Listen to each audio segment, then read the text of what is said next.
ഞാൻ ഒരു ക്വസ്റ്റ്യൻ ചോദിക്കട്ടെ. നമ്മൾ ആക്ച്വലി കാർഡിയോ എക്സസൈസ് ചെയ്യണത് എന്തിനാണ്?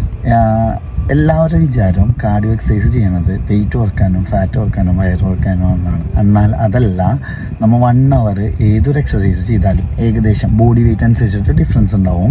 ഏകദേശം 300 to 500 കലോറിയുടെ ഉള്ളിലാണ് പോവുക. ഈ 300 to 500 കലോറി എന്ന് പറഞ്ഞാൽ 100 grams വീറ്റ് കഴിച്ച് കഴിഞ്ഞാൽ 350+ കലോറി നമുക്ക് കിട്ടും. 100 grams ഓട്സ് കഴിച്ച് കഴിഞ്ഞാൽ 389 കലോറീസ് കിട്ടും. 100 grams നട്ട്സ് കഴിച്ച് കഴിഞ്ഞാൽ 600+ കലോറീസ് കിട്ടും. അതായത് 1 hour കാർഡിയോ നിങ്ങൾ മരിച്ച എക്സസൈസ് ചെയ്താലും ഈ കലോറിയൊക്കെ ഏകദേശം പോണ രീതിയിൽ, നട്ട്സൊക്കെ കഴിച്ച് കഴിഞ്ഞാൽ കൂടുതൽ കിട്ടുന്ന രീതിയിലേ നമ്മുടെ ബോഡിയിൽ നിന്ന് കലോറി പോകണുള്ളൂ. കാർഡിയോ എക്സസൈസ് ചെയ്യണത് കാർഡിയോ റെസ്പിറേറ്ററി ഫിറ്റ്നസ് കൂട്ടാൻ, അതായത് പുറത്തുനിന്നുള്ള ഓക്സിജനെ നല്ല രീതിയിൽ ബോഡിയിലോട്ട് എത്തിക്കാനുള്ള കപ്പാസിറ്റി കൂട്ടാനാണ് കാർഡിയോ എക്സസൈസ് ചെയ്യണത്. അല്ലാതെ വെയിറ്റ് കുറക്കാനും വയറ് കുറക്കാനും ഫാറ്റ് കുറക്കാനും അല്ല. വെയിറ്റ് കുറക്കാനും വയറ് കുറക്കാനും ഫാറ്റ് കുറക്കാനും കലോറി ഡെഫിസിറ്റ് ആണ്